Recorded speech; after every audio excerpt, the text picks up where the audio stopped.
There we go. We're recording a little late, but that's okay. Becky just asked me what a letter of intent was. So when you send a resume, sometimes the organization asks you why you're sending the resume, and that would be the letter of intent. So I sent the resume because there was not an application. It was just asking for a resume and a letter of intent. So I put my intent, what my intention was in applying for the position. You've never heard of that before? I think I've heard you say it before, and it caught my attention also. But I had never heard of it. Yeah. It's if there's no application, your resume really doesn't say why you want to apply for that position. Because I mean, I guess you could add it to your resume, but normally it doesn't. So it was just introducing myself, saying why I was applying for the position, and asking for an opportunity to interview, because I don't want to take it unless I've had a chance to ask them a bunch of questions. Yeah. To be sure that it's a match, to be sure that it's a match, because sometimes the steering committee, that's what it's called, steers too much. And I am not a person that does my best when I'm micromanaged. And I know that. So if that's the intent of the steering committee, then I won't be interested in the position. If that makes sense. Love that, Terry. I love that because you're setting the stage for what your needs are, in addition to,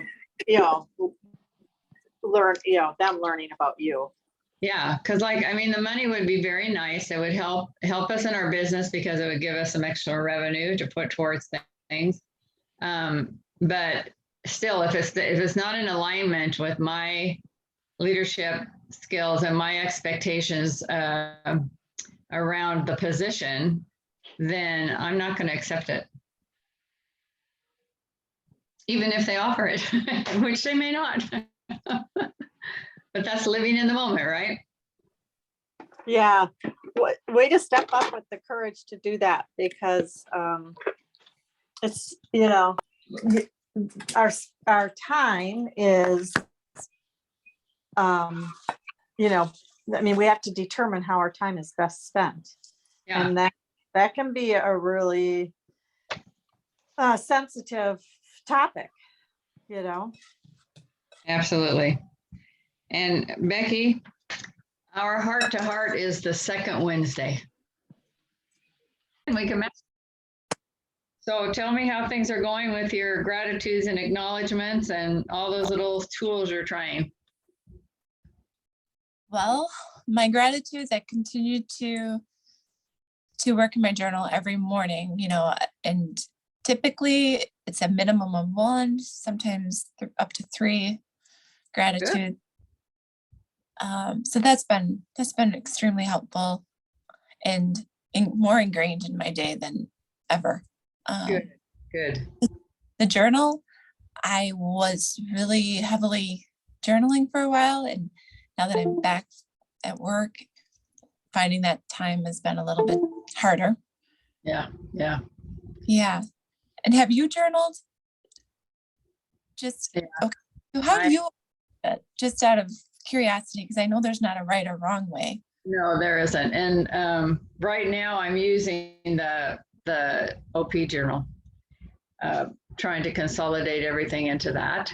But the one thing I'm super consistent with is my gratitudes and acknowledgements, which that really journals my day.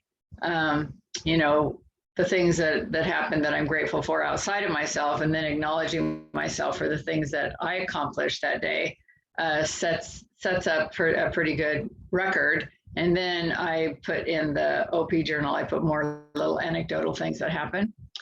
But I was going to tell you, I was on this, hi, Nancy. I was on this, I don't know, it's called Celebration Day for ESC, which is a group that I'm working with. And they had a speaker on there, and he said, the only attitude is gratitude. I thought, that's pretty catchy. I can remember that. But anyway, so Nancy, we had some time to mastermind, but how did your hour go? I saw you made your salad. I did. I'm still in the process of eating it. And yes, I got a couple of emails out and ordered a print